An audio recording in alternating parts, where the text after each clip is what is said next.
مفتی صاحب، قیامت کی نشانیاں کیا آج ظاہر ہو چکی ہیں؟ نیز قیامت کب قائم ہوگی؟ میرے بھائی ہمیں کیا پتہ کب قائم ہوگی؟ قیامت قائم ہونے سے پہلے دجال بھی آئے گا، حضرت عیسیٰ علیہ السلام بھی آئیں گے، حضرت مہدی بھی آئیں گے، سورج ایک دفعہ مغرب سے نکلے گا، یاجوج ماجوج ظاہر ہوں گے۔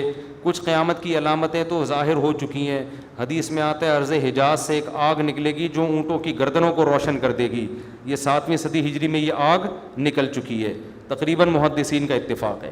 700 سال پہلے 7ویں صدی ہجری میں آگ نکلی تھی بہت بڑے پیمانے پر ارض حجاز میں، تو وہ تو ایک نشانی ہو چکی ہے۔ تو کچھ نشانیاں ہو چکی ہیں، زیادہ تر نشانیاں کیا ہیں باقی؟ ایک نشانی یہ تھی، حدیث میں آتا ہے کہ یہ جو عرب لوگ ہیں نا، جو اونٹوں کے چرواہے، بکریاں چرانے والے غریب غربا، یتطاولون فی البنیان، ایک دوسرے سے بڑھ چڑھ کے بلڈنگیں بنائیں گے۔ تو عرب میں جو اونٹ چرانے والے، جو ان میں جو کرپٹ لوگ ہوتے تھے، وہ تو حاجیوں کو لوٹ کے گزارا کرتے تھے، پاؤں میں چپل نہیں ہوتی تھی، حفاتن عراتن عالتن، حدیث میں آتے ہیں ننگے پاؤں ننگے سر لوگ، ننگے بدن لوگ، ایسا نوٹ چھاپیں گے، ایسا پیسہ آئے گا کہ بلڈنگوں پر بلڈنگیں۔ تو یہ تو دبئی میں، آپ شارجہ میں دیکھ لو، اب سعودی عرب بھی بنا رہا ہے، ایک بڑا شہر آباد کر رہا ہے، اور برج خلیفہ اتنی بڑی بلڈنگ بنا دی کہ اس کو آدمی دیکھتا ہے تو ٹوپی سر سے گر جاتی ہے اس کی۔ تو یہ بھی قیامت کی علامت تھی جو پوری ہو چکی ہے۔ تو کچھ علامتیں تو پوری ہو چکی ہیں، لیکن بڑی بڑی بہت ساری علامتیں باقی ہیں۔ تو جن میں ایک بڑی علامت ہے، سب سے بڑی علامت دجال کا ظہور ہے، حضرت عیسیٰ کا آنا ہے، امام مہدی کا آنا ہے، یاجوج ماجوج کا نکلنا ہے، سورج کا مغرب سے نکلنا ہے۔ تو جب آئیں گی تو پھر خود ہی پتہ چل جائے گا، اس کے لیے آپ ہمیں کال کرنے کی بھی زحمت نہیں کریں گے، ٹھیک ہے نا؟ اچھا بھائی مفتی صاحب، کیا بھائی جان آپ ذرا تمیز سے بیٹھ جائیں، ٹھیک ہے، اس طرف رخ کر کے بیٹھ جائیں آپ۔ بچوں میں یہ بڑی مسئلہ ہے نا، بچہ کا کبھی بھی ایک جگہ بٹھاؤ گے کبھی بھی ٹک کے نہیں بیٹھے گا وہ۔ اس کو میں نے اجازت دی تھی کہ آپ تمیز سے بیٹھو گے تو بیٹھ جانا، ٹھیک ہے، اب تمیز سے، شاباش۔ لیکن وہ بچہ بچہ ہی نہیں ہے جو تمیز سے بیٹھ جائے۔ اچھا بھائی مفتی صاحب، کیا توحید پرست مسلمان کو جہنم سے نکال کر جنت میں لے جایا جائے گا؟ کیا مسلمان جہنم سے نکل کر جنت میں جائے گا، اور یہ کب ہوگا؟ یہ تو صحیح احادیث سے بات ثابت ہے کہ ایک نہ ایک دن مسلمان جو توحید پرست ہوگا، اپنے ایمان کی برکت سے سزا کھانے کے بعد بہرحال جہنم سے نکل کے جنت میں جائے گا۔ اللہ ایمان والوں کو اور کافر کو ایک جیسا بدلہ نہیں دیں گے۔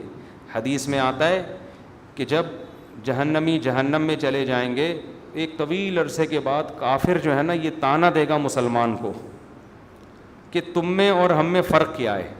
تم کلمہ پڑھتے تھے، ایک خدا کو مانتے تھے، اللہ کے پیغمبروں کو مانتے تھے، تم بھی گناہ کرتے تھے اور ہم بھی گناہ، تو نتیجہ تو دونوں کا ایک جیسا ہوا۔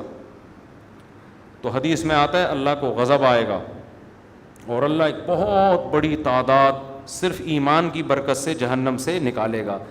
غیر مسلم اس پہ اعتراض کرتے ہیں، واہ بھائی واہ، مسلمان اتنے بڑے مجرم ہوئے، اچھے نہ بھی ہوں پھر بھی بالآخر جہنم سے نکلیں گے، اور ہم جیسے مرضی ہوں جلتے رہیں گے جہنم میں، یہ کیسا اسلام ہے؟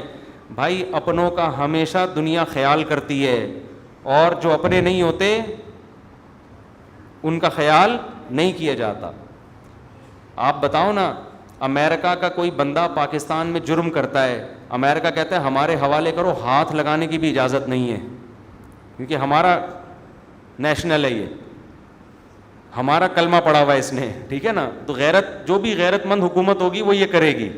تو اللہ کہتا ہے گنہگار تھا، مانتا تو تھا نا کہ میں ہوں، میں نے نعمتیں دی ہیں، گناہ کا اعتراف بھی کرتا تھا، اور تم تو مانتے ہی نہیں تھے کہ کوئی جنت بھی ہے کوئی جہنم بھی ہے، تم تو مذاق اڑاتے تھے ان چیزوں کا، قبر کا عذاب، اور تم تو ڈاروین اور سائنسدانوں کے پیچھے پڑے ہوئے تھے، تو جاؤ انہی سے جا کے مانگو، سمجھتے ہو؟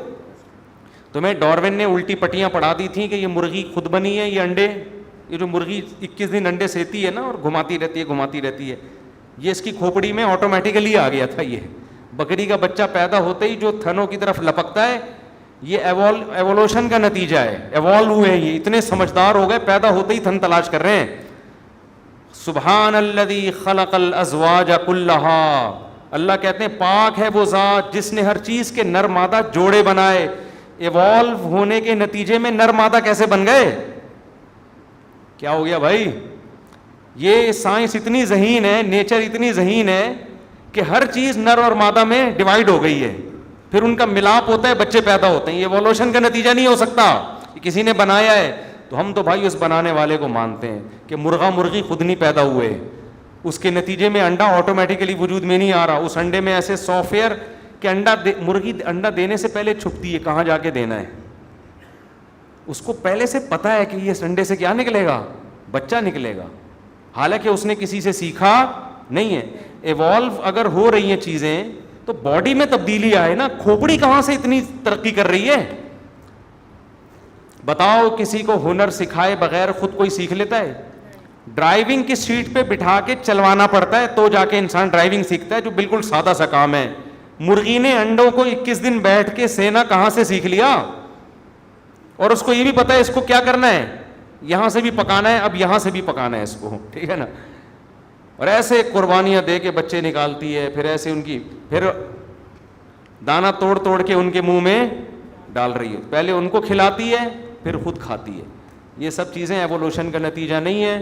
تو جو کہتے ہیں ایوالو ہوا ہے سب کچھ, اللہ کہے گا جاؤ اس فطرت سے ہی اپنا بدلہ لو. ڈاروین تمہارا باپ, وہ تمہیں بتائے گا جنت کیا ہے اور جہنم.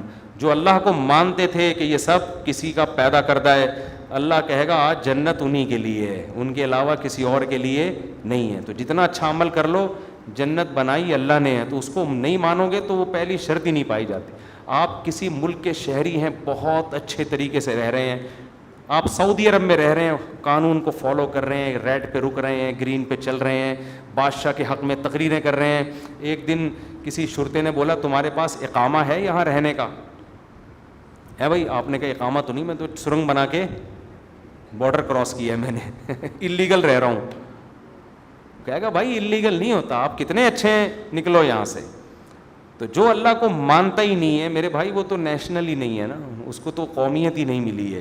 اللہ کہتے ہیں تم تو باغی ہو, تم آؤ میرے پاس, تمہارے جتنی نیکیاں ہیں ان کی مثال پہاڑ کی راک کے پہاڑ کی ہے, دیکھنے میں بڑی لگتی ہیں, ان کا وزن کچھ بھی نہیں ہے. ایک بچہ اپنے باپ کو مانتا نہیں ہے, جتنی مرضی خدمت کرے باپ کوئی لفٹ نہیں کرائے گا, کہے گا نادرا میں کسی اور ابا کا نام ڈالا ہوا ہے تو نے. اور ایک بچہ باپ کا نالائق ہے, لیکن جب پوچھے تیرا باپ کون ہے فوراً بتاتا ہے یہ میرا باپ ہے. باپ کہتا ہے نالائق ہے لیکن ہے کس کا, میرا ہے, تو میں چماٹ لگاؤں گا, دوسرے کو نہیں لگانے دوں گا, اس کو دفاع بھی کرے گا, وراثت بھی اسی کو دے گا. تو مسلمان کی مثال جو گنہگار ہے وہ ہے جو نالائق ہے مگر ہے اللہ کا اپنا, اور جو کافر جو نیک ہے اس کی مثال وہ ہے جو نیک ہے مگر اللہ کا نہیں ہے. اس کا یہ مطلب نہیں ہے کہ نیک نہ بنے آپ لوگ, برائیوں کی سزا بہرحال جہنم میں ملے گی, اس سے اللہ بچائے, وہ کوئی 2-4 دن کی ٹھکائی نہیں ہے.